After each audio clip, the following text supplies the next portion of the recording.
A while ago I talked about the white trash cruise of the Baltic Sea.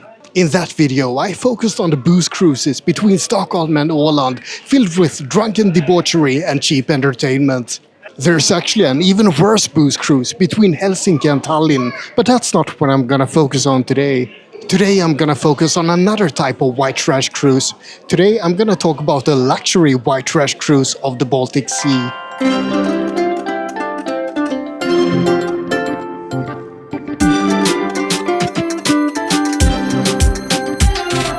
There used to be two infamous party boats between Stockholm and the Åland Islands, Viking Cinderella and Silja Galaxy. Both of those boats are now gone. They shall no longer transport drunken Swedes to what can almost be called Finland. The Åland Islands is an autonomous region of Finland with special deals when it comes to EU taxes. In short, what that means for the booze cruises of the Baltic Sea is that you can buy cheap liquor, and cigarettes, and beer, and a lot of other products. But as of 2024, Viking Cinderella and Silja Galaxy have moved on to less vomit-filled pastures, and they will traffic other routes.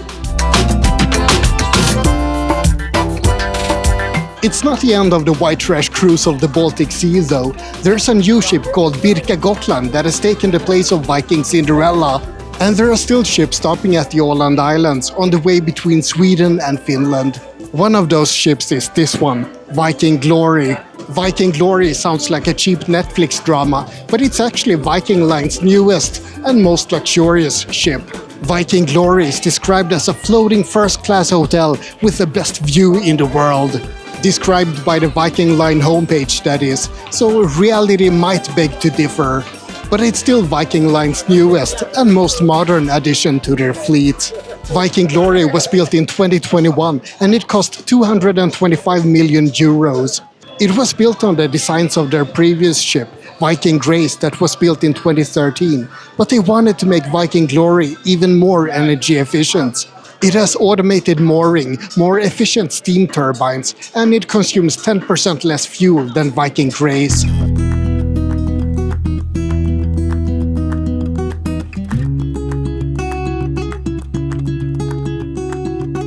This isn't a cruise aimed at the Swedish white trash who only want to party for 24 hours and buy cheap booze.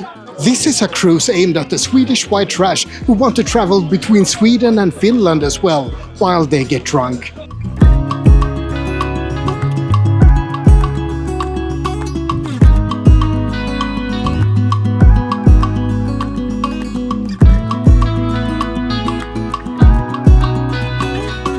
Let me show you what my cabin looks like. There are several different types of cabins. The most expensive ones are the suites, but, well, I'm not showing you one of those. I'm a 3-star Vagabond. I can't afford to be a 5-star Vagabond. On these boats you also have premium cabins with double beds. I sometimes take one of those when I feel like stretching out, but not today. I went for a seaside 4-bed cabin. This is a good compromise between price and comfort in my view. The beds are pretty small, but you get a decent amount of space and even some sunlight. Even though I seem to have a walkway right outside my window. Whoops, better not be naked here. It's of course a lot cheaper if you share a cabin like this with others, but then you have to be around other people.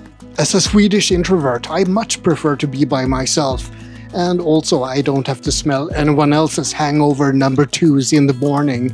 You can book even cheaper cabins than this one though. The inside cabins are a bit cheaper, and the cheapest of them all are the Piccolo cabins that supposedly take 2 people. Maybe if you're really tiny. Anyway, this is my magnificent cabin. Let's see what else I can show you from the magnificent Viking Glory. You can always find certain things on board these cruises. There will be a bar or 2 or 3, that's absolutely mandatory. You can also find a couple of different restaurants. Typically there's a buffet restaurant where you can eat and drink all you want. I'm skipping that one today. I always drink too much at those buffets, and I'm not just here to drink. I'm luxury white trash today. Instead, I'll go to an a la carte restaurant and practice some restraint. For once. There's also entertainment on board. You can always find live music of some sort. I fully expect to find a troubadour, a lounge singer, and a cover band somewhere. That's pretty standard. Oh, and maybe a DJ and a show to watch as well. The entertainment on board varies a lot. Sometimes you can find really excellent artists on boats like this, and sometimes not. I recommend that you have a look at the themed special cruises if you're interested in onboard entertainment, such as the annual punk boat, for example.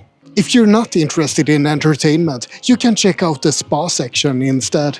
But I'm not gonna show you anything from there. They usually get really angry when I film half-naked people and say that it's going on YouTube. I guess that I have to mention the tax-free shopping as well. This cruise is between two EU countries, but thankfully it stops at the Åland Islands in between, which is an autonomous region with special tax rules. That means that you can still stock up on cheap beer and liquor. I think I'm gonna buy a crate of Heineken for myself. I guess I can be a bit white trash on this cruise after all.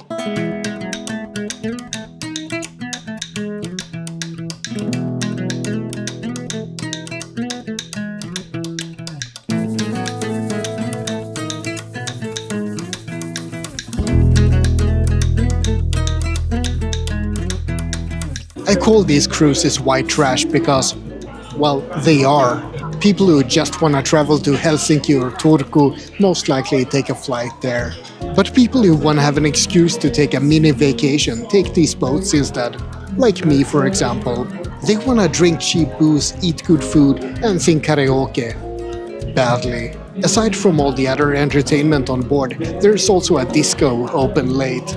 Standard practice at the proper booze cruises is to drink yourself to oblivion in the evening, then dance at a disco in the mistaken belief that you can actually dance, and then try to find someone to sleep with at around 3 a.m.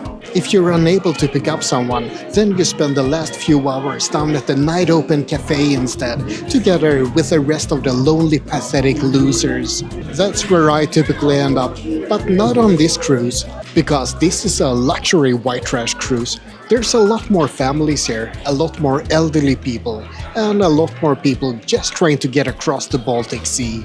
So instead of imbibing cheap drinks until I puke and harassing people with my non-existent karaoke skills, I'll have a nice and quiet, relaxing evening, just like most others on this boat. And while I take a stroll around the ship, I'm gonna tell you a little bit more about these Baltic Sea cruises between Sweden and Finland.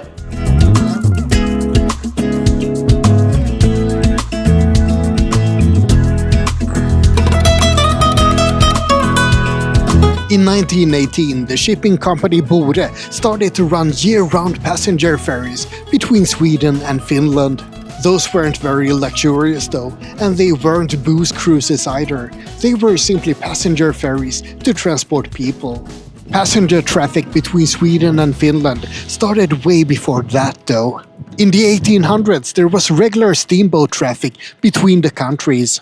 But only in summer, and now by 1918 there were boats going all year round instead.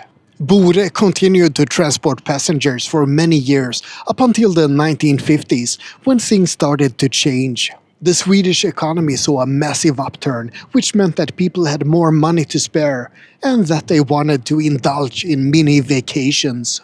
In 1957, 3 shipping companies joined forces. Bore, a Finnish steamboat company, and Rederi Svea together became Silja Line. Silja Line are still active today, but under the name Tallink Silja after they were bought by Tallink in 2006. They might have been the first to offer regular ferries between Sweden and Finland, but they weren't alone.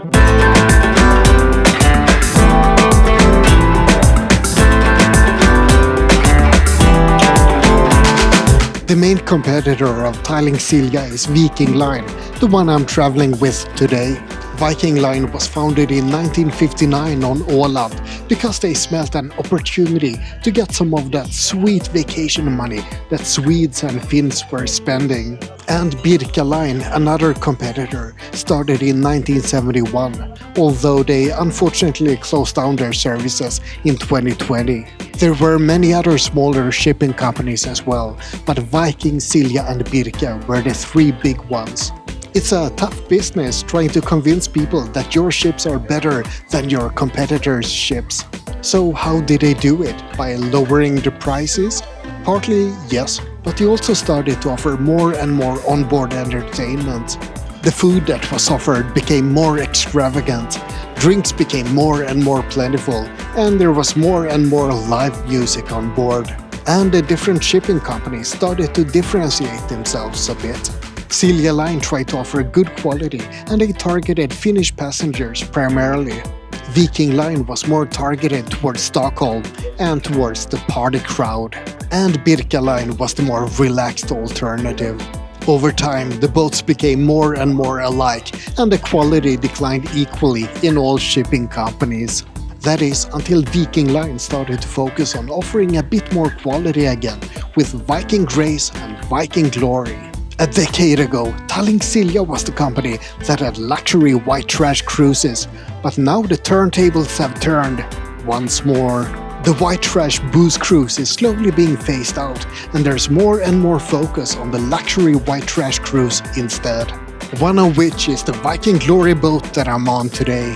But the transition isn't complete yet. You can still find luxury white trash cruises as well as white trash booze cruises on the Baltic Sea.